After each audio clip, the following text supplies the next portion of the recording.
साथियों नमस्कार। Career classes Jaipur के इस डिजिटल प्लेटफॉर्म में आपका हार्दिक स्वागत करता हूं।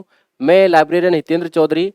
आज का जो हमारा टॉपिक है वो टॉपिक हमारी जो ये किताब है लाइब्रेरियन ग्रेड थर्ड की, उसका सॉल्यूशन हम लोग करवा रहे हैं और लगातार ये सॉल्यूशन चल रहा है। इसमें आप लोगों को मैं बता दूं कि 4 यूनिट दी गई हैं और 4 यूनिट आपके सिलेबस में दी गई थी लाइब्रेरियन ग्रेड थर्ड को लेके, जिसमें पहली यूनिट ज्ञान जगत को लेके है जिसको अक्षय सर करवा रहे हैं लगातार। दूसरी यूनिट जो है कैटालॉग वाली है जिसको मैं करवाऊंगा, और तीसरी यूनिट जो है क्लासिफिकेशन वाली है, और चौथी यूनिट जो है सब्जेक्ट हेडिंग्स को लेके है। तो इस तरीके से आपका सिलेबस 4 भागों में डिवाइड कर रखा है। इन 4 भागों में डिवाइड करने के साथ साथ मैं आप लोगों को बता देता हूं कि ये जो किताब है आपको पीछे स्क्रीन पर दिख रही है। यदि आपने अभी तक भी ये किताब नहीं ली है तो जल्दी से इस किताब को ले लेना, क्योंकि इस किताब का जो सॉल्यूशन है पूरा यूट्यूब पे करवाया जाएगा और उसको आप सॉल्यूशन सुन के उसके बाद में उसको पढ़ोगे तो आपको बहुत जल्दी ये किताब याद होने वाली है। और आपको पता है कि सारी की सारी जो इसमें जो किताब में जो प्रश्न दे रखे हैं वो सारे प्रश्न ओल्ड पेपर पर ही आधारित हैं, सारे के सारे प्रश्न जो हैं। तो इसी तरीके से जो ये किताब है इसका सॉल्यूशन लगातार आपकी क्लासों में चलता रहेगा। तो हमारी जो है ये क्लास सेकंड यूनिट जो आपकी सिलेबस में दे रखी है जो लाइब्रेरी कैटलॉग से संबंधित है, तो कैटलॉग्स की जो यूनिट है उस यूनिट को भी कई भागों में डिवाइड करके हम पढ़ने वाले हैं, जिसमें एक एक टॉपिक को अपन लेंगे ना। तो सबसे पहले हम टॉपिक लेंगे किसका, कैटालॉग का। और कैटालॉग का जो पहला टॉपिक है वो उसकी भौतिक विशेषताओं को आधार पर लेके और उसकी बाहरी विशेषताओं के आधार पर उसका फॉर्म, उसके उद्देश्य, किस तरीके से पुराने टाइम में कैसे कैटालॉग कैबिनेट चलते थे, इस तरीके की सारी जो विशेषताएं हैं उनको लेके हम चर्चा करने वाले हैं। ठीक है साथियों, तो मैं आप लोगों से सिर्फ यही कहना चाहूंगा कि ये किताब यदि आपने अभी तक नहीं भी ली हो तो आप जल्दी से इस किताब को ले लीजिए, और ये किताब लेने के लिए आप इन नंबरों पर मैसेज कर सकते हैं। ठीक है साथियों, तो इस किताब का जो है आज हम सूचीकरण वाला पार्ट स्टार्ट कर रहे हैं। सबसे पहले हम बात करते हैं मुख्य प्रकार के कैटालॉग हैं। तो इसमें सबसे पहले जो प्रश्न पूछा गया है, इसमें यही प्रश्न पूछा गया है कि निम्न में से मुख्य प्रकार के कैटालॉग कौन कौन से होते हैं। तो आपकी जानकारी लिए बता दूं कि जो मुख्य कैटालॉग जो होते हैं वो कैटालॉग एक तो होता है सब्जेक्ट कैटालॉग, एक होता है अल्फाबेट कैटालॉग, और एक होता है डिवाइडेड कैटालॉग। तो इसका जो आंसर होने वाला है ये आंसर है कौन सा, 2 नंबर का। ठीक है ना, तो 2 नंबर का जो आंसर है इसमें राइट आंसर है 2। तो इसमें सब्जेक्ट कैटालॉग, अल्फाबेट कैटालॉग और डिवाइडेड कैटालॉग में इसमें मुख्य प्रकार से इन कैटालॉगों के क्या हो सकते हैं, टाइप हो सकते हैं। इस तरीके से हम कैटालॉग को बांट के पढ़ सकते हैं। अब देखो, एक चीज मैं आपको फिर से बता देता हूं कि जैसे हमारा एक कैटालॉग जो शब्द है, ठीक है, कैटालॉग अपन पढ़ रहे हैं। कैटालॉग की अपन बात करें तो कैटालॉग में सबसे पहले मैं आप लोगों को बता देता हूं कि कैटालॉग एक शब्द है और इस शब्द को यहां पर हम 2 भागों में बांट के पढ़ते हैं। ठीक है, अंग्रेजी का एक शब्द है जिसका नाम है कैटालॉग। अब ये कैटालॉग जो शब्द है, इस कैटालॉग शब्द को हम 2 भागों में पढ़ते हैं। मैं इसकी एक बार आपको थोड़ा सा कैटालॉग के बारे में पढ़ा देता हूं कि कैटालॉग एक्चुअली में होता क्या है। तो कैटालॉग जो 2 शब्दों का यहां पर मेल है, जिसमें पहला शब्द है काटा और दूसरा शब्द है लोगोस। तो इन 2 शब्दों से ये मिलकर बना है कैटालॉगोस। तो इस कैटालॉग की बात करें तो सूचीकरण, और सूचीकरण की सबसे पहले यदि किसी ने बात करी थी तो सूचीकरण की सबसे पहले बात करी थी किसने, सीए कटर के द्वारा। किसकी, सूचीकरण की। सूचीकरण की अगर सूचीकरण की किसी ने बात करी थी तो वो किसने करी थी, सीए कटर ने। आप लोगों को खूब अच्छे से पता होगा कि सीए कटर जो हैं, इन सीए कटर के द्वारा सबसे पहले मैं आपको बता देता हूं कि 1876 की बात है। 1876 में एक इन्होंने स्कीम दी थी जिसको बोलते हैं rules for a dictionary catalogue code. क्या दी थी, rules for a dictionary catalogue code. और इसी कारण से ये जो सीए कटर हैं इनको क्या कहा जाता है, जनक कहा जाता है। किसका, कैटालॉग का जनक कहा जाता है। अब काटा प्लस लोगोस ये ग्रीक भाषा के 2 शब्दों से मिलकर बना है। कौन सी भाषा के, ग्रीक भाषा के 2 शब्दों से मिलकर बना है ये काटा प्लस लोगोस। ये काटा लोगोस जो कैटालॉग अपना अंग्रेजी भाषा का शब्द है और ग्रीक भाषा के काटा प्लस लोगोस से मिलकर बना होता है। सूचीकरण की बात चल रही है। सूचीकरण एक्चुअली में होता क्या है, तो देखो सूचीकरण जो होता है, सूचीकरण की हम बात करें तो सूचीकरण इसका मतलब है कि हमारी एक लाइब्रेरी है। लाइब्रेरी में सबसे पहले किताबें जब हमारे पास आती हैं तो हम उसका क्या करते हैं, हम उसका एक्सेशन रजिस्टर में, हमारे जो एंट्री रजिस्टर होता है उसमें एंट्री करते हैं। उसके बाद में उसका क्लासिफिकेशन करते हैं और क्लासिफिकेशन होने के बाद में उसको कैटालॉग के लिए भेजा जाता है। और कैटालॉग को भेजने के बाद में उसका कैटालॉगिंग किया जाती है। अब कैटालॉगिंग की भी कई सारी स्कीम है जो हमारे सिलेबस में दे रखी है, जिसमें एक तो है कौन सी, एक तो है सीसीसी। कौन सी है, सीसीसी। और एक कौन सी है, AACR2। ये दो हमारे सिलेबस में भी दे रखी हैं और हमको ये बहुत अच्छे से पढ़नी भी हैं। तो ये दोनों की दोनों स्कीमों के बारे में हम यहाँ पर आगे की जो यूनिट इसमें बढ़ते चलेंगे, जैसे जैसे हम उसकी चर्चा करते चलेंगे, ठीक है ना। तो सूचीकरण, सूचीकरण का मतलब ही यही होता है कि हमारी लाइब्रेरी में जो पुस्तकें रैक्सों में लगी हुई होती हैं उनकी एक लिस्ट होती है और उस लिस्टों की जो सूची होती है उसी को हम सूचीकरण कहते हैं। और सूचीकरण का एक कार्ड बनता है जिसको कैटलॉग कार्ड कहते हैं, और जो सूचीकरण के कैटलॉग कार्ड किसी स्थान पर रखे जाते हैं उनको कैटलॉग कैबिनेट कहते हैं। तो कहने का मतलब इस तरीके के जो प्रश्न हैं आपके आगे अब आने वाले हैं, उनका हम इस तरीके से एक एक प्रश्न का बहुत अच्छे से व्याख्यात्मक हल करने वाले हैं, ठीक है साथियों। तो हमारी ये जो किताब है इसका सॉल्यूशन लगातार आपके लिए चलता रहेगा। तो यहाँ पर अगला प्रश्न है कि अज्ञात लेखकों की जो कृतियां हैं उनको क्या कहा जाता है। तो देखो साथियों, अज्ञात जो लेखक होते हैं उनकी जो कृतियां होती हैं, कई लेखक ऐसी होती हैं जो अपनी कविताएं लिखने के बाद अपना जो है नाम नहीं देते हैं, तो उसको बोलते हैं एक तरह से उस कविता को अज्ञात लेखक की कृति या कविता। तो उसको अपन क्या कहते हैं, ये यहाँ पर आपसे पूछा गया है। तो उसको हम बोलते हैं क्या, एनोनोमस वर्क कहा जाता है। क्या कहा जाता है उसको, एनोनोमस वर्क उसको कहा जाता है, ठीक है ना। अगला प्रश्न है इसी श्रृंखला में, प्राचीन ग्रंथों के ग्रंथ सूची को क्या कहा जाता है।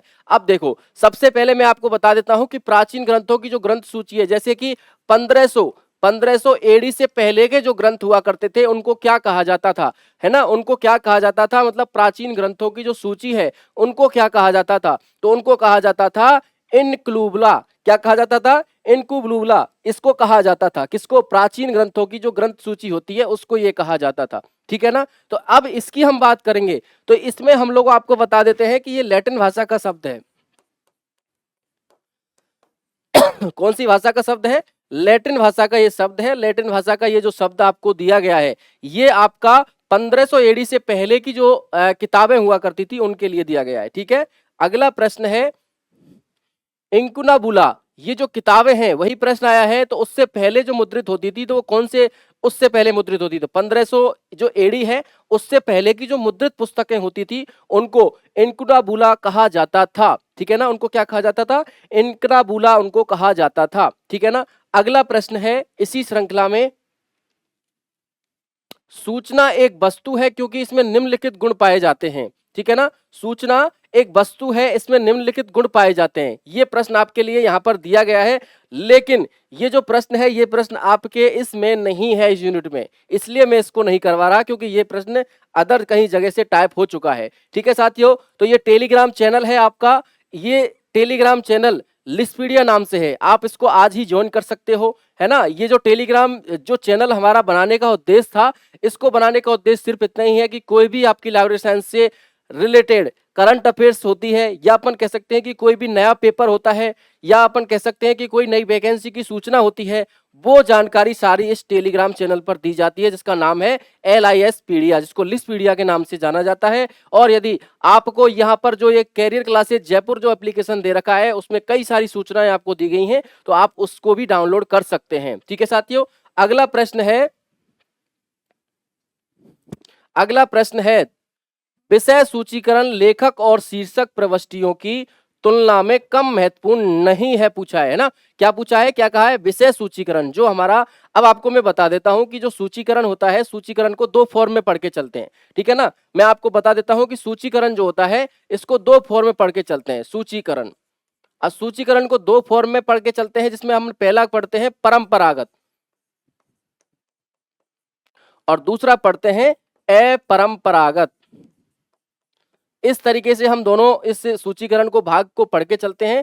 परंपरागत की बात करें तो परंपरागत का मतलब जो बाह्य सूचीकरण होता है, एक तो ये होता है और एक होता है आंतरिक।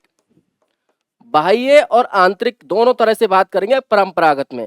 बाह्य का मतलब होता है कि उसका फिजिकल फॉर्म, और फिजिकल फॉर्म में जैसे हो सकता है प्रिंटेड हो सकता है, शीफ सूची हो सकती है, कैटलॉग कार्ड हो सकता है ना, ये बाह्य में आता है। दूसरा है आंतरिक। आंतरिक का मतलब है कि वो लेखक के द्वारा हो सकता है ना, वो विषय के द्वारा हो सकता है, वो अल्फाबेट हो सकता है, वो नाम से हो सकता है, तो उसको हम बोलते हैं आंतरिक स्वरूप सूचीकरण का। तो कहने का मतलब ये जो है विषय सूचीकरण एक तरह से क्या है, एक तरह से इसका आंतरिक क्या है, आंतरिक सूचीकरण है। तो सबसे पहले यहाँ पर बात की गई है विषय सूचीकरण जो होती है उसमें लेखक और शीर्षक प्रविष्टियों की तुलना में कम महत्वपूर्ण नहीं है। मैंने आपको बताया कि आंतरिक स्वरूप में एक तो आता है लेखक की सूची भी बनती है, शीर्षक की बनती है, ऐसे ही विषय की बनती है। तो विषय के लिए यहाँ पर कहा गया है कि ये इनसे कम नहीं है। दूसरा है वर्णनात्मक कैटलॉग जो है, इसका तात्पर्य उपयोगकर्ताओं द्वारा इसकी त्वरित पहचान की दृष्टि से कैटलॉग प्रविष्टियों पर किसी पुस्तक या अन्य पठन सामग्री का वर्णन करने की प्रक्रिया है। कहने का मतलब जो हमारा वर्णनात्मक जो कैटलॉग है उसका तात्पर्य है कि उपयोगकर्ता के द्वारा त्वरित पहचान की दृष्टि से कैटलॉग जो एंट्री बनती है उस पर किसी पुस्तक या अन्य पठन सामग्री वर्णन करने की प्रक्रिया है। तो कहने का मतलब ये दोनों स्टेटमेंट आपसे पूछे गए हैं कि ये क्या दोनों सही हैं, क्या ये एक गलत है और एक सही है, क्या आपसे पूछा गया है कि दोनों गलत हैं। तो आपकी जानकारी लिए बता दूं कि ये दोनों की दोनों स्टेटमेंट क्या है, ट्रू हैं, दोनों की दोनों स्टेटमेंट सही हैं, ठीक है ना, दोनों की दोनों स्टेटमेंट इसके क्या है, सही हैं। क्लियर है, चलिए आगे का प्रश्न पढ़ते हैं। बिब्लियोग्राफिक जो डेटाबेस होता है, बिब्लियोग्राफिक डेटाबेस क्या होता है? तो बिब्लियोग्राफिक डेटाबेस आप लोगों के लिए बिब्लियोग्राफिक डिस्क्रिप्शन भी दे रखा है आपके सिलेबस में। जो सूचीकरण वाली यूनिट है उसमें सबसे पहला जो टॉपिक है वो बिब्लियोग्राफिक डिस्क्रिप्शन है। तो बिब्लियोग्राफिक डिस्क्रिप्शन जो आपके लिए दे रखा है वो डिस्क्रिप्शन यहाँ पर बिब्लियोग्राफिक डेटाबेस की यहाँ पर जानकारी चाह रहा है। तो बिब्लियोग्राफिक डेटाबेस क्या होता है? तो ये जो होता है एक मशीन रीडेबल फॉर्म में होता है। कैसे होता है? मशीन रीडेबल फॉर्म में होता है। बिब्लियोग्राफिक रिकॉर्ड्स का क्या रहता है? एक संग्रह रहता है। जो किस फॉर्म में रहता है? मशीन रीडेबल फॉर्म में। याद रखना, मशीन रीडेबल फॉर्म में जो बिब्लियोग्राफिक रिकॉर्ड्सों का संग्रह होता है उसको क्या बोलते हैं? बिब्लियोग्राफिक डेटाबेस कहते हैं। सीधी सी बात है इसमें कि यहाँ पर पूछा क्या गया है? बिब्लियोग्राफिक डेटाबेस के बारे में पूछा गया है। अब बिब्लियोग्राफिक डेटाबेस के बारे में कहा है कि जो मशीन रीडेबल फॉर्म में होता है उसको बिब्लियोग्राफिक रिकॉर्ड्स का एक संग्रह होता है, उसी को हम क्या कहते हैं? बिब्लियोग्राफिक डेटाबेस कहते हैं। तो इसका राइट आंसर क्या रहेगा? इसका राइट आंसर रहेगा 2।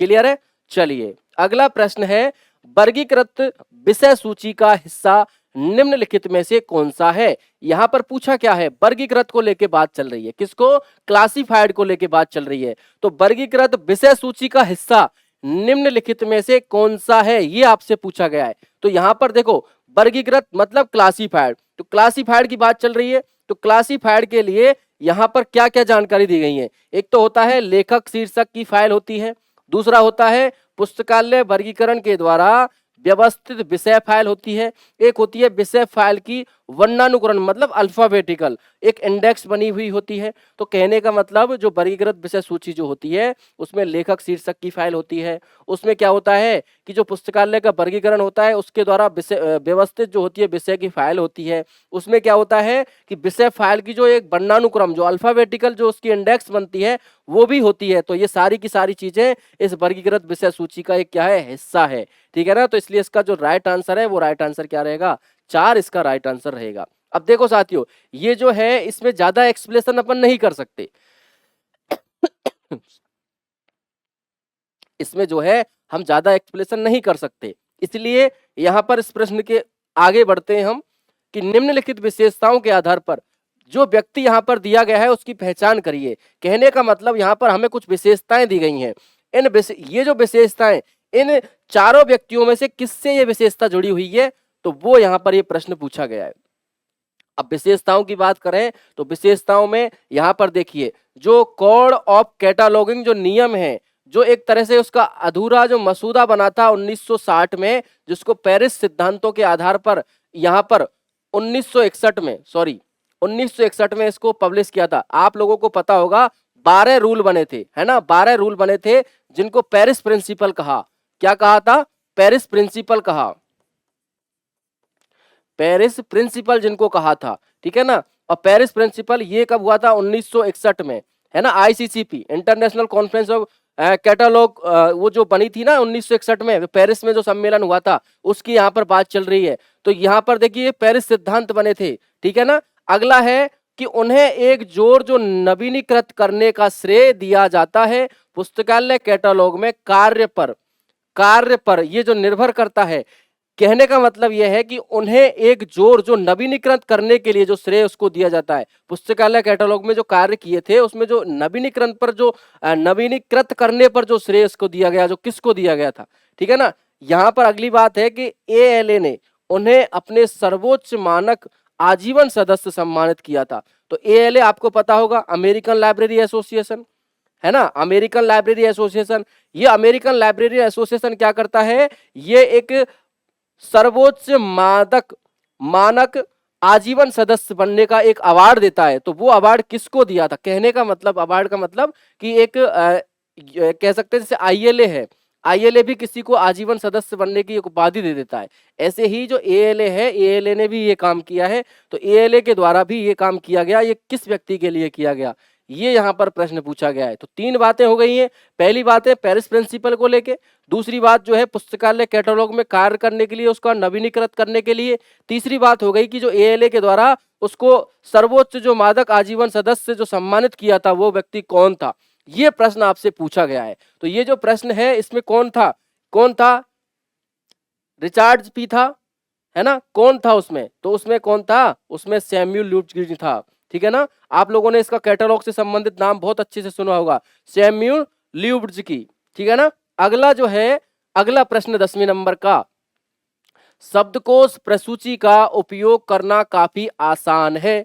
क्या बोला है, शब्दकोश प्रसूची मतलब डिक्शनरी कैटलॉग जो होता है, उस डिक्शनरी कैटलॉग का वेरी कह सकते हैं कि इजी, कहने का मतलब डिक्शनरी कैटलॉग का उपयोग करना काफी आसान होता है। बिल्कुल आसान होता है। आप लोग एक डिक्शनरी रखते हो, आप लोगों को कोई मीनिंग देखनी होती है तो आप झट से उस मीनिंग की डिक्शनरी में आप उस मीनिंग को खोज सकते हो, क्योंकि वो एक तरह से आसान बनी हुई होती है। पहला तो इसका कहने का मतलब पहला तो हो गया इसमें सही। अब दूसरा है कि शब्दकोश प्रविष्टि में केवल लेखक और शीर्षक प्रविष्टियां होती हैं। क्या बोला है इसमें, शब्दकोश प्रविष्टि में केवल लेखक और शीर्षक सूचियां होती हैं। तो कहने का मतलब इसमें ये इसका गलत है। शब्दकोश जो सूची होती है उसमें केवल लेखक और केवल शीर्षक की बात नहीं होती है, क्योंकि शब्दकोश सूची में तो लेखक की भी होती है, विषय की भी होती है ना, उसमें नाम की भी होती है, उसमें क्लासिफाइड को भी रख लिया जाता है। तो कहने का मतलब इसमें ये जो है सही है और ये इसका गलत है। तो इसमें ए सही है और आर गलत है। तो कहने का मतलब एक और आर दोनों गलत है, नहीं, एक सही है और आर गलत है। बिल्कुल 2 नंबर इसका जो है राइट आंसर है। ठीक है ना, 2 नंबर इसका राइट आंसर है। अब अगला प्रश्न है, अगले प्रश्न की ओर फिर से हम बढ़ते हैं। अगला प्रश्न देखिए, विजुअल इंडेक्स को लेके बात चल रही है। तो विजुअल इंडेक्स, अब मैंने आप लोगों को बताया था कि सूची जो होती है, सूची, इसको परंपरागत अपरंपरागत दो भागों में बांट के चलते हैं, जिसमें हम परंपरागत को लेके चल रहे हैं। परंपरागत,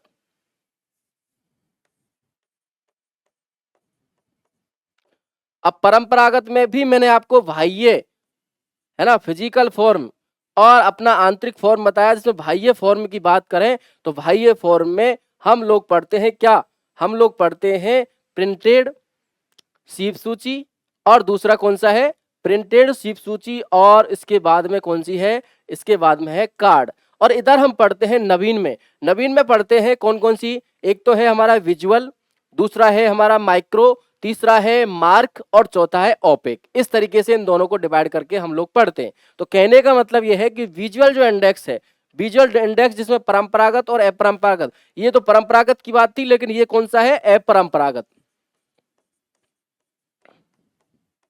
कैसा है ये, अपरंपरागत। और अपरंपरागत में कौन कौन से आते हैं, एक तो आता है विजुअल, है ना, एक आता है कौन सा, माइक्रो, एक आता है मार्क, और एक आता है ओपेक। ठीक है, ऑनलाइन पब्लिक एक्सेस कैटलॉग। कहने का मतलब यह है कि ये क्या है, तो एक तरह से ये क्या है, आप लोगों को पता होगा कि ये क्या होना चाहिए। अब मैं जब से आप लोगों को बता रहा हूं कि ये क्या है, तो ये क्या होना चाहिए, तो आप लोगों को खूब अच्छे से पता होगा कि ये कैसा है, एक कैटलॉग कार्ड है जो अपरंपरागत श्रेणी में रखा गया है। ठीक है ना, चलिए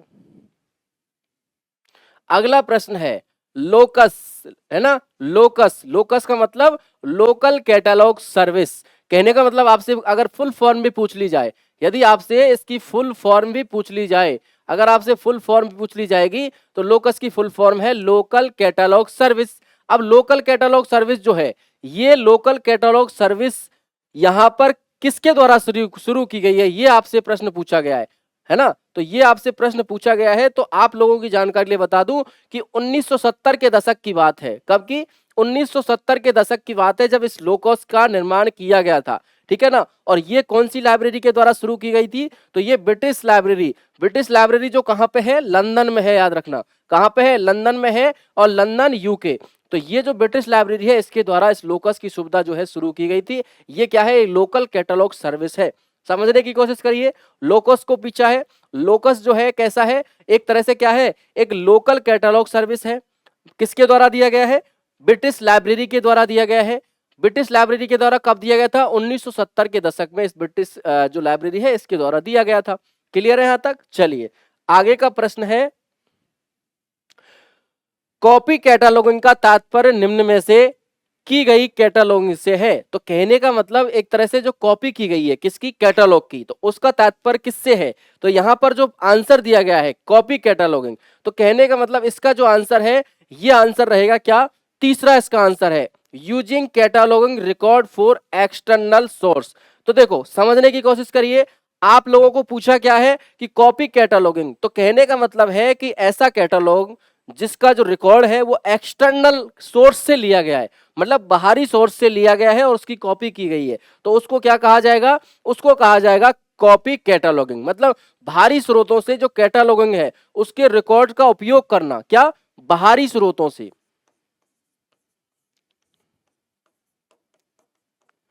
बाहरी स्रोतों से, बाहरी, ये जो बाहरी स्रोत है इस बाहरी स्रोतों से कैटलॉगिंग रिकॉर्ड्स का उपयोग,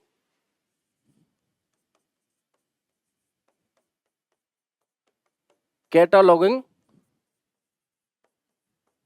रिकॉर्ड्स का उपयोग। देखो समझने का जो टॉपिक है इससे आगे वाला आएगा और आगे आने वाले सारे टॉपिक हैं वो समझने वाले होंगे, लेकिन ये जो टॉपिक है बहुत सिंपल है, इसमें ज्यादा बस थोड़ा सा पढ़ने की जरूरत है आपको, बाकी आप सब अच्छे से इसको कर लोगे। कहने का मतलब देखो कॉपी हो रही है किसकी, कैटलॉगिंग की, तो कहने का मतलब क्या है कि यूजिंग हो रही है कैटलॉग रिकॉर्ड की, कहां से, एक्सटर्नल सोर्स से।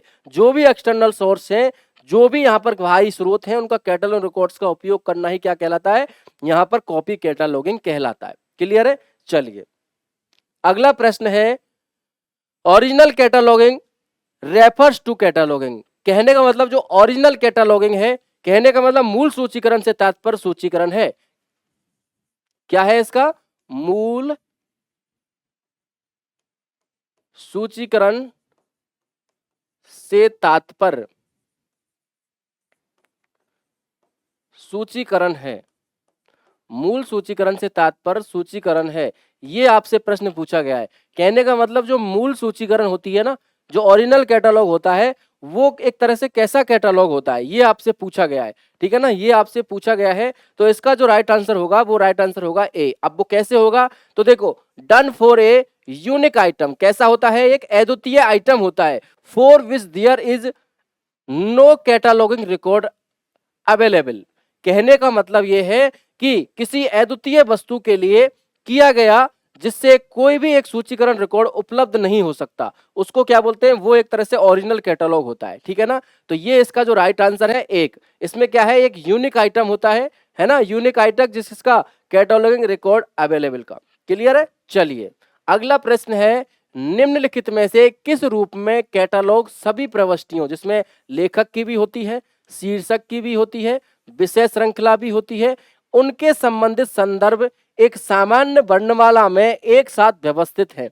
कहने का मतलब यह है कि ऐसी सूची होनी चाहिए जिसमें लेखक भी, जिसमें शीर्षक भी, जिसमें विषय श्रृंखला भी। ऐसा किसमें आता है, आप लोगों को इससे पहले एक प्रश्न बताया था, उस प्रश्न में मैंने आपको बताया था कि एक ऐसी सूची जिसमें सारी चीजें आती हैं उसको हम क्या बोलते हैं, तो उसको हम अल्फाबेटिकल या कह सकते हैं कि डिक्शनरी कैटलॉग कहा जाता है। क्या कहा जाता है, उसको डिक्शनरी कैटलॉग कहा जाता है। क्लियर है।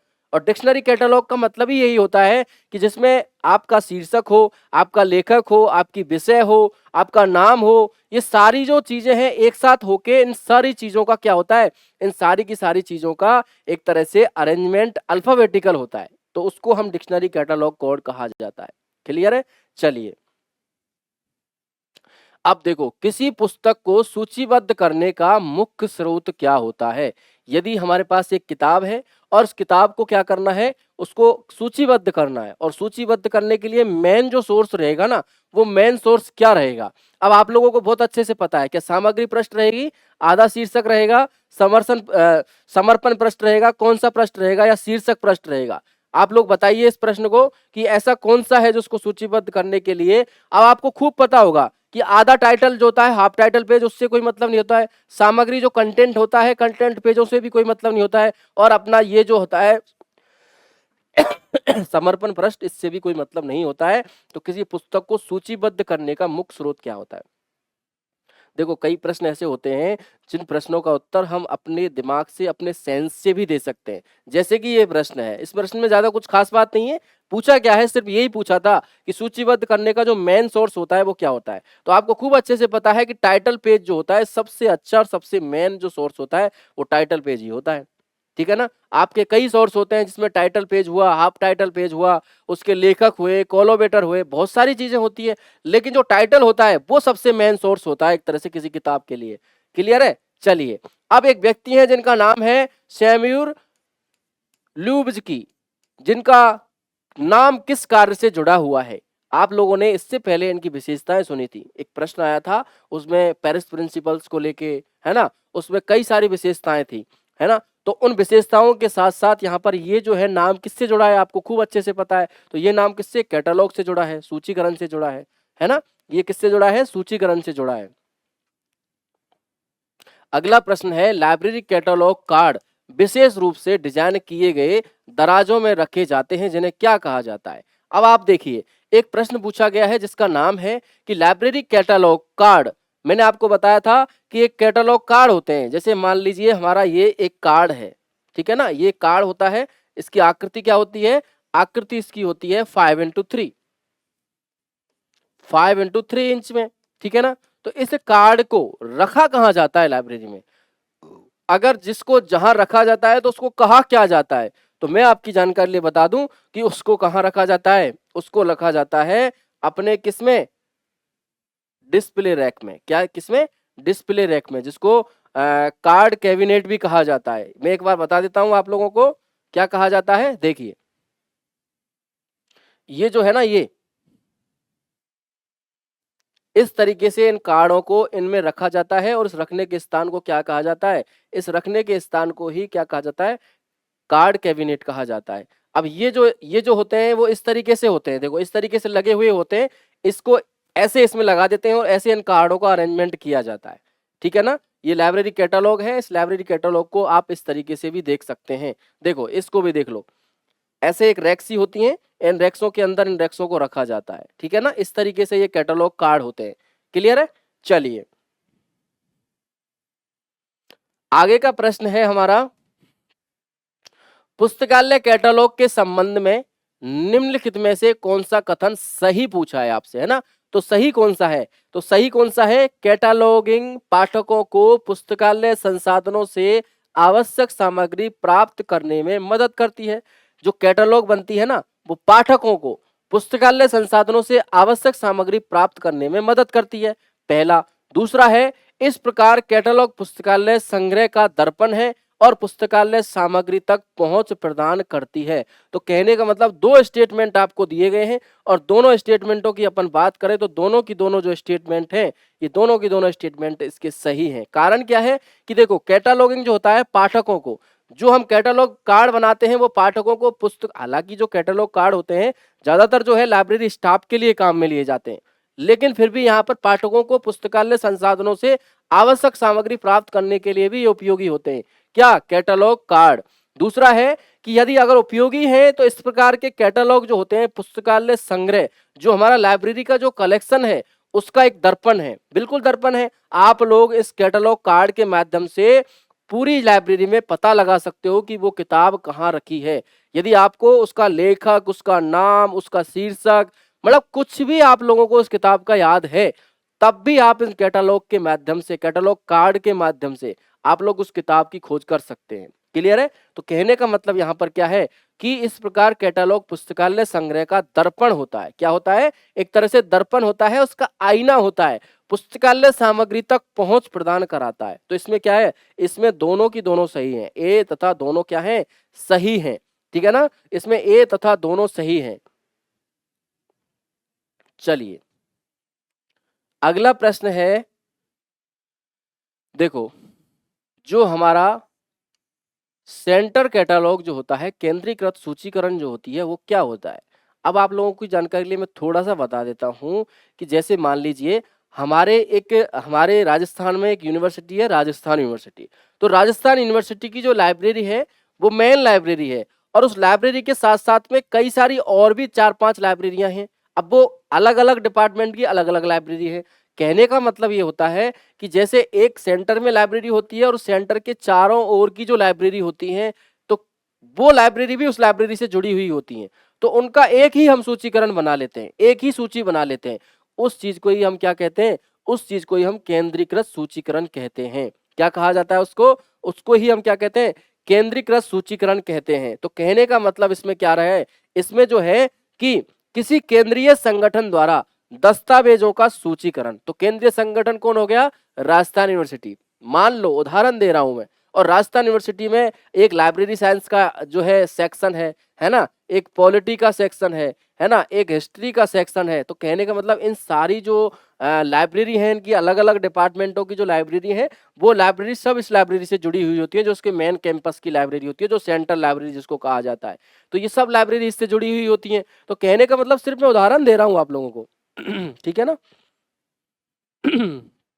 चलिए राइट आंसर है इसका 4। मुद्रित कैटलॉग आरंभ करने वाला पहला पुस्तकालय कौन सा है। यहां पर पूछा क्या है कि जो हमारा एक तरह से प्रिंट रूप में, अगर हम बात करें कि प्रिंट रूप में अगर पहली बार कोई कैटलॉग आया था तो वो कहां आया था, ये आपसे पूछा गया है। तो देखो आप लोगों को पता होगा कि सबसे एक पुरानी लाइब्रेरी है जिसका नाम है ब्रिटिश म्यूजियम, और ब्रिटिश म्यूजियम में ये जो है ये सबसे पहले मुद्रित कैटलॉग को आरंभ करना प्रारंभ किया था। आप लोगों को पता है कि परंपरागत और अपरंपरागत में क्या, परंपरागत और अपरंपरागत, और परंपरागत में आपका कौन सा सबसे पहले चलता है, प्रिंट, ये आपसे पूछा गया है। दूसरा है सीफ, और तीसरा है कार्ड। तो कहने का मतलब ये है कि कहने का मतलब एक तो होता है प्रिंट, तो प्रिंट की यहां पर बात करें, तो प्रिंट की बात करें तो प्रिंट जो कह सकते हैं, मुद्रित जो कैटलॉग है, प्रिंट जो कैटलॉग है, उसका आरंभ करने वाला पहला पुस्तकालय कौन सा है, ये कौन सा है, ब्रिटिश म्यूजियम है। कौन सा है, ब्रिटिश म्यूजियम इसका पहला पुस्तकालय है। क्लियर है। चलिए अगला प्रश्न दिया गया है, अभिलेखागार को निर्माता रूप, वैध उपयोग, संकलन की स्थिति, विषय वस्तु, महत्व और कालानुक्रम सीमा के अनुसार वर्गीकृत किया गया है। ठीक है ना। जो अभिलेखागार होते हैं, मतलब एक हिस्टोरिकल्स जो डॉक्यूमेंट्स होते हैं, उनको कहा जाता है अभिलेखागार।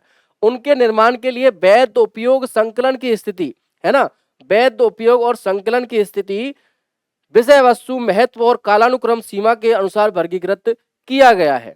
ये आपसे यहां पर पूछा गया है। दूसरा, ये जो सूची होती है, इनका जो भंडार होता है, किसका, अभिलेखागार का, वो एक लिखित या मुद्रित विवरण है। यह अभिलेखागार की जानकारी स्टॉक रजिस्टर को खोजने में भी क्या कहती है, सहायता करती है। तो कहने का, जैसे देखो, अभिलेखागार का निर्माण रूप, वैध उपयोग, संकलन की स्थिति या विषय वस्तु, महत्व या कालानुक्रम सीमा के अनुसार वर्गीकृत किया जाता है। बिल्कुल किया जाता है।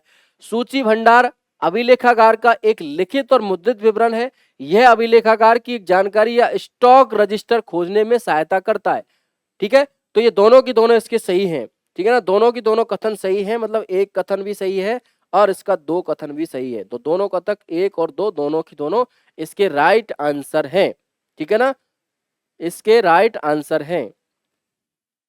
चलिए अब एक प्रश्न है, थोड़ा नया है ना, और थोड़ा ज्यादा डीपली है, डिजिटल है। तो इसमें क्या है कि निम्नलिखित में से कौन सा पुस्तकों की सूची बनाने की एक ऑनलाइन टूल है। हमारी जो लाइब्रेरी कैटलॉग है, उसको बनाने के लिए कुछ ऑनलाइन टूल होते हैं। आजकल क्या है कि जैसे पहले हम प्रिंट में काम करते थे, फिर उसके बाद में सीप सूची पे आए, फिर उसके बाद में हम कार्ड फॉर्म में आए, और आजकल ज्यादातर जो है कार्ड फॉर्म ही चलता आ रहा है। लेकिन अब कार्ड फॉर्म को भी बदल के एक तरह से क्या किया गया है, चीजों को डिजिटल किया गया है और चीजों को डिजिटल करने के साथ साथ ऑनलाइन किया गया है। अब ऑनलाइन किया गया है तो कुछ ऐसे सॉफ्टवेयर या कह सकते हैं ऐसे मैनेजमेंट सॉफ्टवेयर आए हैं जो अपने आप क्या कर सकते हैं, अपने आप कैटलॉग बना सकते हैं। तो ऐसे कैटलॉग, कहने का मतलब कि जो निम्नलिखित में से कौन सा पुस्तकों की सूची बनाने के लिए ऑनलाइन टूल का काम कर रहे हैं, तो ऑनलाइन टूल का काम जो कर रहे हैं, एक तो कौन सा है लिविव, एक कौन सा है विकबडी, बुकबडी, एक है सेल्फारी। तो देखो दोस्तों, अब आप लोगों को करना क्या है कि आप लोगों को इन तीनों को सर्च करना है, ठीक है ना। इन तीनों को सर्च करना है कि एक्चुअली आप जितना सर्च करोगे उतना ही इसमें आगे बढ़ोगे। तो ये तीनों की तीनों क्या है, ये तीनों की तीनों इसमें क्या है, तीनों की तीनों ऑनलाइन टूल है, किसके लिए, कैटलॉग कार्ड बनाने के लिए। तो इसमें जो है 1, 2 और 3 सही है, लेकिन ये इसमें सही नहीं है ना, ये इसमें सही नहीं है। तो ये तीनों की तीनों आप एक बार अपने फोन में सर्च जरूर करें। क्लियर है। यदि किसी पुस्तक के लेखक का नाम पता लेखक का न पता हो तो ऐसे कार्य को क्या कहा जाता है। देखो, कई सारी पुस्तकें ऐसी होती हैं जो जिनका लेखक का नाम पता नहीं होता है। ये प्रश्न पहले भी आ चुका है, अब भी आया है और आगे भी आएगा। क्यों? क्योंकि ये प्रश्न लगातार कई एग्जामों में पूछा गया है। क्लियर है। तो यहाँ पर पूछा गया है कि ऐसी कोई पुस्तक जिसमें लेखक का जो नाम है वो नहीं पता हो तो उसको क्या कहा जाता है, उसको क्या आ जाता है, गुमनाम नाम से। ठीक है ना, वो कैसी है, गुमनाम है। हिंदी में इसको गुमनाम कहा जाता है, जिसको एनोनिम्स कहा गया था ना वो। कैटलॉग के निम्न तत्वों में से कौन सा पृष्ठांकन संस्करणों की संख्या आदि से संबंधित है। यहाँ पर क्या पूछा गया है कि वो पृष्ठ मतलब पृष्ठों से, एडिशनों की संख्या से, तो इन सबसे संबंधित किसका संबंध रहता है, तो इसका सबका संबंध रहता है समाकलन से। किसका रहता है, समाकलन से सबका संबंध रहता है। अगला प्रश्न है, निम्नलिखित में से कौन सा युग्म सही नहीं है। आप देखो, आप एक क्लासिफिकेशन की स्कीम है जिसका नाम है राइडर्स इंटरनेशनल, है ना। तो वो कैसी है क्लासिफिकेशन की, तो वो किससे संबंधित है, वर्गीकरण से संबंधित है, इसलिए ये सही है। दूसरा है ब्रैडफोर्ड। ब्रैडफोर्ड का नाम आपने खूब अच्छे से सुना होगा, डॉक्यूमेंटेशन के क्षेत्र में ब्रैडफोर्ड का बहुत बड़ा योगदान है। तो वो भी एक तरह से क्या है, सही है, क्योंकि ब्रैडफोर्ड का संबंध जो है प्रलेखन से है। और तीसरा है लैंकास्टर, है ना। ये जो लंकास्टर जो है ये पेपरलेस सोसाइटी इन्होंने शब्द दिया था और इससे संबंधित है किसका, लैंकास्टर का। अगला प्रश्न है बिक्री। बीसी बिक्री नाम से इसको जाना जाता है, बीसी बिक्री। और ये बीसी बिक्री जो है सूचीकरण से संबंधित नहीं है, ये किससे संबंधित है, ये वर्गीकरण से संबंधित है, ये क्लासिफिकेशन से संबंधित है। क्लासिफिकेशन से संबंधित है और इंडेक्स से भी इसका संबंध रहा है, लेकिन सूचीकरण से इसका संबंध नहीं है। तो इसलिए इसका जो राइट आंसर है वो राइट आंसर क्या है, ये चौथे नंबर का इसका राइट आंसर है। ठीक है ना, ये इससे संबंध रखता है लेकिन इसका संबंध इससे नहीं है, तो इसका राइट आंसर ये होगा। ऐसे इस तरीके के भी प्रश्न आपसे पूछे जाएंगे। ठीक है ना। अगला प्रश्न है, कैटालॉग को एक के रूप में संदर्भित किया जाता है। कैटालॉग को एक के रूप में संदर्भित किया जाता है, तो कैटालॉग जो है उसको कैसे एक के रूप में संदर्भित किया जाता है, ये प्रश्न आपसे पूछा गया है। ठीक है ना। देखो जैसे हमारे पास एक कैटालॉग है, हमारे पास किसी एक पुस्तक का कैटलॉग बना हुआ है। अब बना हुआ है तो हम क्या करेंगे उस कैटलॉग का, हम उस कैटलॉग को अलमारी में रख के रखेंगे, उसको अलमारी में रख के थोड़ी पूजेंगे। हम उसका उपयोग करेंगे, और उपयोग कैसे करते हैं, एक टूल के रूप में उपयोग करते हैं। कैसे करते हैं, हमारे लिए वो टूल का काम करता है क्या, एक कैटलॉग कार्ड। कैटलॉग कार्ड जो होता है टूल का काम करता है। कोई भी पाठक होता है, उस पाठक की अपनी पुस्तक खोजने के लिए वो सबसे ज्यादा उपयोगी होता है। ठीक है ना, तो एक टूल का काम करता है। तो इसको किसके रूप में संदर्भित करेंगे, टूल के रूप में संदर्भित करेंगे। क्लियर है। चलिए अगला प्रश्न है, लाइब्रेरी ऑफ कांग्रेस जिसमें सीआईपी है ना, सीआईपी है ये, इसको पी कर लेना दोस्तों। सीआईपी डाटा पर पाया जाता है। देखो, लाइब्रेरी ऑफ कांग्रेस के द्वारा यहाँ पर सीआईपी को दिया गया था, क्लासिफिकेशन इन पब्लिकेशन। ठीक है ना, तो इसको दिया गया था नहीं सॉरी, कैटलॉग पब्लिकेशन।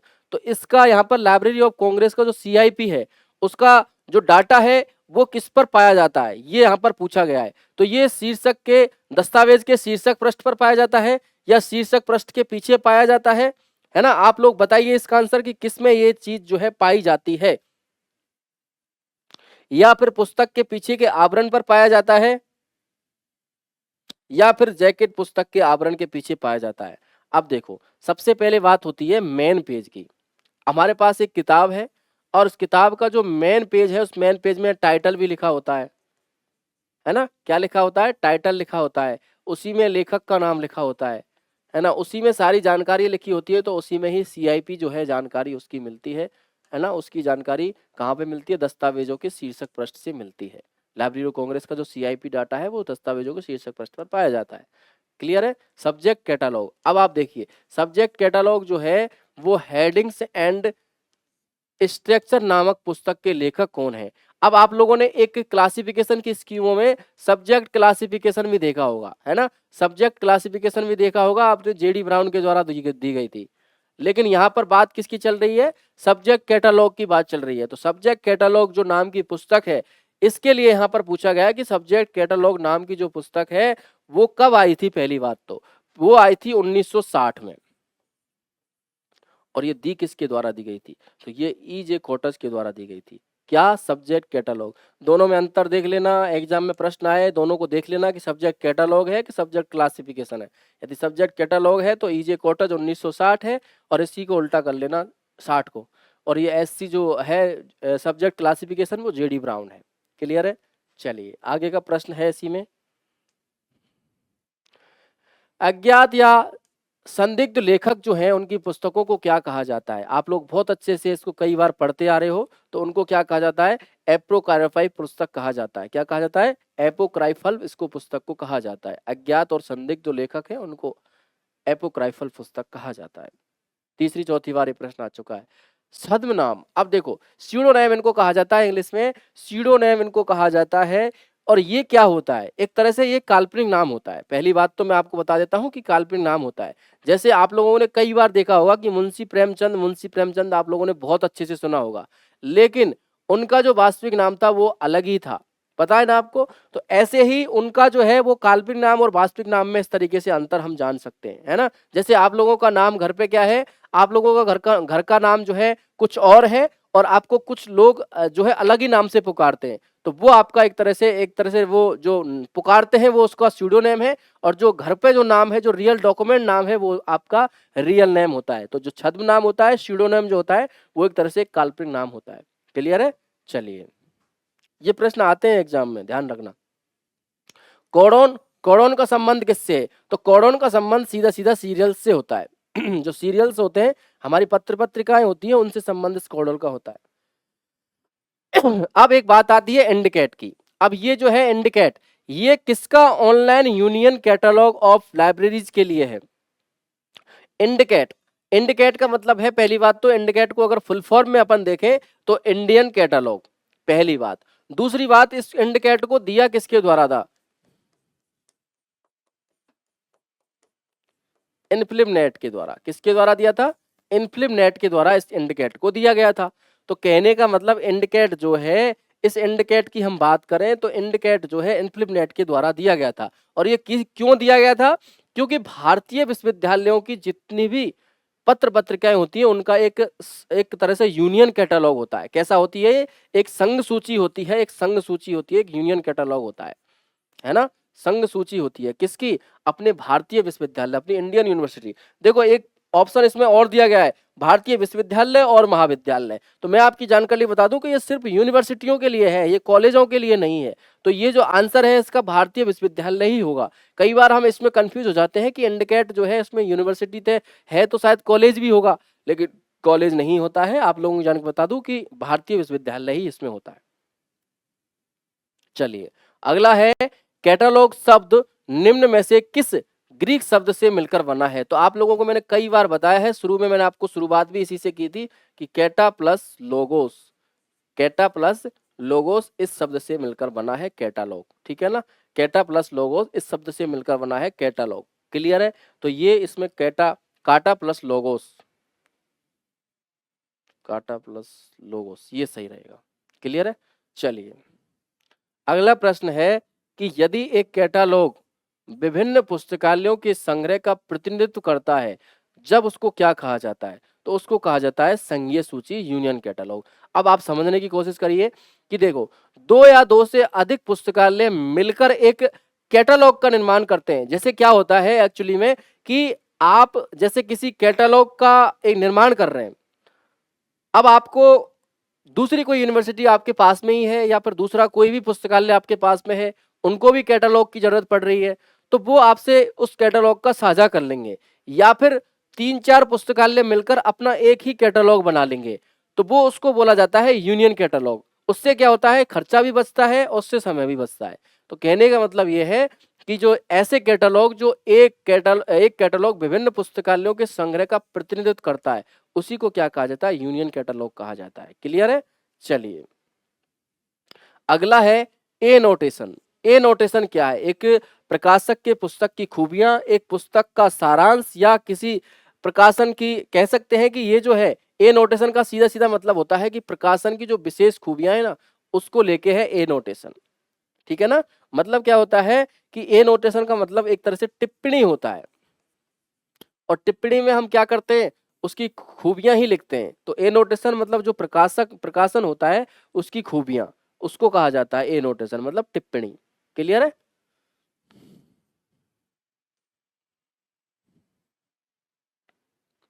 अगला प्रश्न है, सूचीकरण में वर्ग कोष्ठक का प्रयोग होता है। तो देखो, मैं आपकी जानकारी लिए बता देता हूं कि 2 स्कीम हम पढ़ते हैं। एक तो पढ़ते हैं सीसीसी और एक पढ़ते हैं हम एएसीआर2। अब सीसीसी में तो क्या होता है कि हम छोटे कोष्ठक का प्रयोग करते हैं। अगर हम बाहर से कोई सूचना लाते हैं तो छोटे कोष्ठक का प्रयोग करते हैं, और एएसीआर2 में हम बड़े कोष्ठक का प्रयोग करते हैं।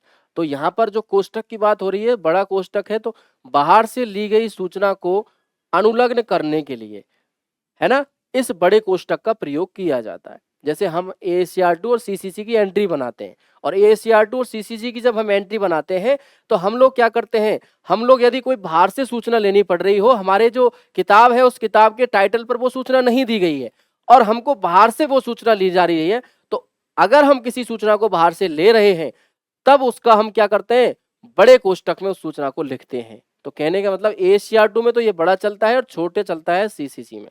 ठीक है साहब? ओके। अगला प्रश्न है, ग्रंथ सूची एक कला और विज्ञान है। तो देखो, ग्रंथ सूची एक कला और विज्ञान है। ये एक सूची की परिभाषा आप लोगों ने सबसे पहले आप याद रखना कि सूची की जो परिभाषाएं कौन कौन से विद्वानों ने दी रखी हैं। कहने का मतलब आप लोग कुछ परिभाषाएं हैं जिसमें कह सकते हैं सूचीकरण की। मैं कह रहा हूं आपसे, खुद का मेरा पर्सनल सजेस्ट है ये, सूचीकरण, वर्गीकरण और अंकन, इन तीनों की परिभाषाएं आप लोगों को याद करके जानी है, क्योंकि इन परिभाषाओं से आपको एग्जाम में प्रश्न हो सकता है 2 पूछ ले जाए ने, एक तो आपको पूछना ही पूछना है। आपको एक परिभाषा दे दी जाएगी और उसमें कहा जाएगा कि निम्न में से ये किसकी परिभाषा है, चाहे वो वर्गीकरण को ले लो या सूचीकरण को ले लो या आप उसको अंकन को ले लो। तो यहाँ पर क्या कहा है कि ग्रंथ सूची एक कला और विज्ञान है, ये किसने कहा था? तो ये किसने कहा था? एजडेल ने कहा था। किसने कहा था? एजडेल ने कहा था।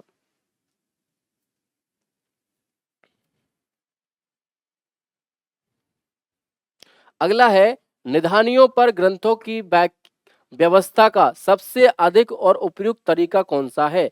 अगर हम सेल्फ में एक हमारी रैक्स होती हैं, देखो मैं बताऊं आपको,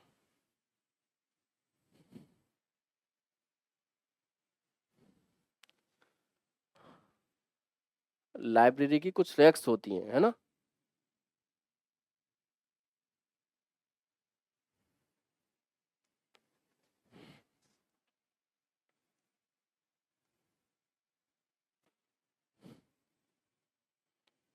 इस तरीके की रैक होती हैं। देखो, इस तरीके की रैक होती हैं। इन रैक्सों के लिए कहा गया है कि अगर हम, जैसे ये हमारी एक लाइब्रेरी है, उस लाइब्रेरी में ये रखी हुई पुस्तकें हैं, तो इन पुस्तकों के लिए यहाँ पर हम कहेंगे कि इनको यहाँ पर इसमें व्यवस्थित करने के लिए सबसे उपयुक्त कौन सी, एक तरह से कह सकते हैं, रैक्स काम में ली जाती हैं, है ना। तो ये यहाँ पर प्रश्न पूछा गया। इस प्रश्न की ओर दोबारा चलिए आप, इस प्रश्न की ओर दोबारा चलिए क्या कहा है कि निधानी मतलब सेल्फ, उसमें ग्रंथों की व्यवस्था जो होगी, जो किताबों की जो व्यवस्था है उसको कैसे अपन कर सकते हैं सबसे अच्छे तरीके से, तो उसमें सबसे अच्छा तरीका विषय को लेके ही है। क्योंकि आप लोग कभी भी लाइब्रेरी में जाएंगे तो आपको हर किसी विषय का एक अलग सेक्शन मिलता है और उस विषय के जो डिवाइडेशन है वो अलग अलग तरीके से मिलते हैं, तो विषय से अगर अपन उसका एक तरह से व्यवस्थापन करेंगे तो सबसे अच्छा रहेगा। ये प्रश्न आपसे पूछा गया है। अगला प्रश्न है, सूचीकरण में जो साइन लोगो है समय के लिए दिया गया है, साइन लोगो जो होगा वो यहाँ पर साइन लोगो का क्या आशय होता है, ये आपसे पूछा गया है। आप लोग साइन लोगो पढ़ते हो, है ना। साइन लोगो का आशय आप लोगों से पूछा है कि साइन लोगो की बात अगर आएगी तो सूचीकरण में ये साइन लोगो किस तरीके से आएगा। लोकेशन को लेके होता है ना साइन लोगो, तो ये किसके लिए होता है, लोकेशन को लेके होता है, मतलब स्थान रहित। अगर कोई सूचीकरण में स्थान रहित अगर शब्द दिया गया है तो उसके लिए एसएल या साइन लोगो यूज करते हैं अपन, ठीक है ना, साइन लोगो। अगला प्रश्न है, राष्ट्रीय विज्ञान पुस्तकालय, राष्ट्रीय विज्ञान डिजिटल पुस्तकालय और राष्ट्रीय यूनियन कैटलॉग, ये किसके द्वारा प्रबंधित किए गए हैं। तो आपकी जानकारी के लिए बता दूं, ये निस्केयर के द्वारा, आज इसका नाम निस्केयर ना होके निस्पर है। करंट अफेयर्स की क्लास में मैं आपको अभी दूसरी क्लास होगी जब उसमें बताऊंगा कि निस्केयर का नाम निस्पर हो चुका है। तो ये जो है तीनों की तीनों जो कैटालॉग हैं ये किसके लिए, ये निस्केयर के द्वारा दिए गए हैं। किसके द्वारा दिए गए हैं, निस्केयर के द्वारा दिए गए हैं। और ये दिए गए थे 1965 में। कब, 1965 में दिए गए थे, ठीक है ना। और ये CSIR के अधीन आती है, CSIR के। क्यों, क्योंकि ये राष्ट्रीय विज्ञान पुस्तकालय, राष्ट्रीय विज्ञान डिजिटल पुस्तकालय इन सब के संबंधित है। एक पुस्तकालयों में दस्तावेजों की सूची को इसके भाग में संकलन बनाने वाले को क्या कहा जाता है। जैसे एक दस्तावेजों की सूची है या इसका एक भाग में संकलन बनाने वाला जो होता है उसको क्या कहा जाता है। क्या उसको पुस्तकालय कैटलॉग कहा जाता है, या पुस्तकालय वर्गीकरण कहा जाता है, या उसको सूचकांकन कहा जाता है, या उसका सार संक्षेपण कहा जाता है ना। ये आपसे प्रश्न पूछा गया है।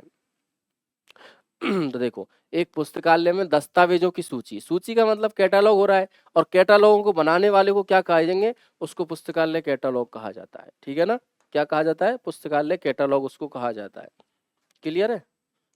चलिए, अब अगला प्रश्न है, विभिन्न पुस्तकालयों की पुस्तकें, आवधायिक पत्रिकाएं और अन्य दस्तावेजों का संयुक्त सूची को क्या कहा जाता है। मैंने आपको कई बार बता दिया है कि ऐसी संयुक्त सूची जो होगी उसको क्या कहा जाएगा।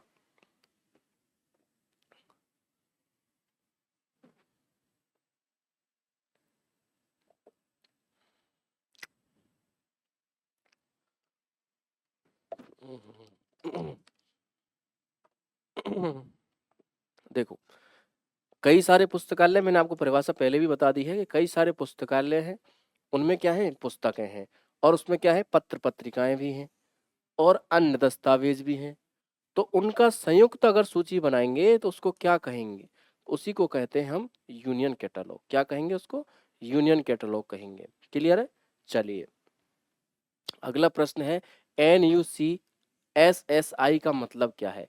तो ये पहली बात तो मैं आपको बता दूं कि ये एक तरह से यूनियन कैटलॉग ही है ना, ये एक तरह से यूनियन कैटलॉग ही है, पहली बात। NUCSSA, तो सबसे पहले तो इसकी फुल फॉर्म ही आप लोगों से पूछी गई है। तो फुल फॉर्म क्या है इसकी, नेशनल यूनियन कैटलॉग। तो ये क्या है, एक यूनियन कैटलॉग का नाम है। और ये national union catalogue scientific serial in India, याद रखना इंपॉर्टेंट है। National union catalogue scientific serial in India, ये क्या है, NUCSI। तो ये किसके द्वारा दी गई थी, ये किसके द्वारा दी गई है, ये निस्केयर के द्वारा दी गई है, निस्केयर के द्वारा दी गई थी। क्लियर है। चलिए, अगला प्रश्न है, कई पुस्तकालयों के संग्रहण को वर्णित करने वाली सम्मिलित पुस्तकालय सूची पत्र को क्या कहा जाता है। कई पुस्तकालयों के संग्रह को वर्णित करने वाली सम्मिलित पुस्तकालय सूची पत्र को क्या कहा जाता है। यही प्रश्न बार बार रिपीट हो रहा है, और रिपीट होने के साथ साथ इसको क्या कहा जाता है, इसी को अपन क्या कहते हैं, यूनियन कैटलॉग कहते हैं, इसको संघ सूची पत्र इसको कहा जाता है। ठीक है, तो 45 प्रश्न आपके हो चुके हैं, है ना। इसके बाद में अगला प्रश्न आपके लिए और भी करवा देता हूँ थोड़े बहुत प्रश्न, क्योंकि ये जो है अपन की क्लास लगातार ही चलेंगी, है ना। देखो, रेमोटेक्स और ई प्रॉक्सी। ये जो है पुस्तकालय के उदाहरण है। कौन सी, ये क्या है, मतलब ये आपसे पूछा गया है। तो ये जो है एक तरह से क्या है, ऑफ कैंपस एक्सेस कैटलॉग है। क्या है ये, ऑफ कैंपस एक्सेस कैटलॉग है। अब मैं आपसे फिर से वही बात कहूंगा कि आप लोग फिर से इनको सर्च करना है ना, इनको फिर से आप लोग सर्च करना एक बार, दोनों चीजों को, इसको और इसको, एक्स प्रॉक्सी और इस दोनों को। एक्स प्रॉक्सी शायद OCLC का है। 91 जो कैटलॉग के रूल हैं वो किसके द्वारा लिखे गए थे, तो ये जो लिखे गए थे, ये लिखे गए थे एंथोनी पेनजी के द्वारा। ठीक है ना। नेत्रों की संख्या दी है सूची को, सूची जो है इसको, सूची को क्या है, नेत्रों की संख्या, नेत्रों की संज्ञा इसको दी गई है ना। नेत्रों की संज्ञा इसको दी गई है किसके द्वारा, एंथोनी पेनजी, जिसने 91 कैटलॉग रूल दिए थे। और ये 91 कैटलॉग रूल सबसे पहले इन्होंने दिए थे, है ना, एंथोनी पेनजी के द्वारा।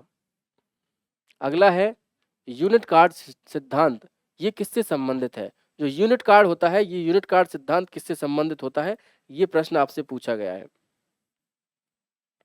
कार्ड सूची पत्र से, सेल्फ से, यूनिट कार्ड सिस्टम, कार्ड सूची पत्र से, सेल्फ कार्ड से, पुस्तक कार्ड से या उपरोक्त सभी से। तो देखो ये किससे संबंधित है, यूनिट कार्ड। यूनिट कार्ड सिद्धांत जो है इनमें से सभी के लिए है ये, है ना, सभी के लिए है। अगला प्रश्न है यूनियन सूची का अभिलेख है। यूनियन सूची वही बात कही गई है, किसी मतलब एक तरह से सारी जो सूचियां हैं, सारी सूचियों का एक तरह से उसका सम्मिलित रूप बना लेना, उसी को अपन क्या कहते हैं, यूनियन कैटलॉग कहा जाता है। ठीक है ना, उसी को अपन यूनियन कैटलॉग कहा जाता है।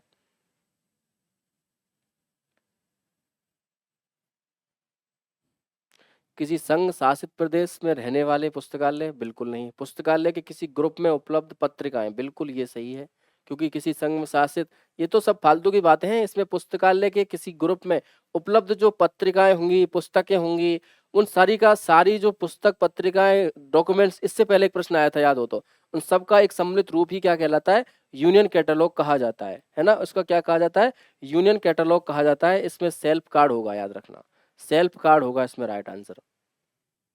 अगला प्रश्न है ऐसी कृति क्या कही जाती है जिसमें पुस्तक के लेखक का नाम ज्ञात नहीं हो। वही नाम आ रहा है, एनाम, एनाम ग्रंथ आ रहा है ना।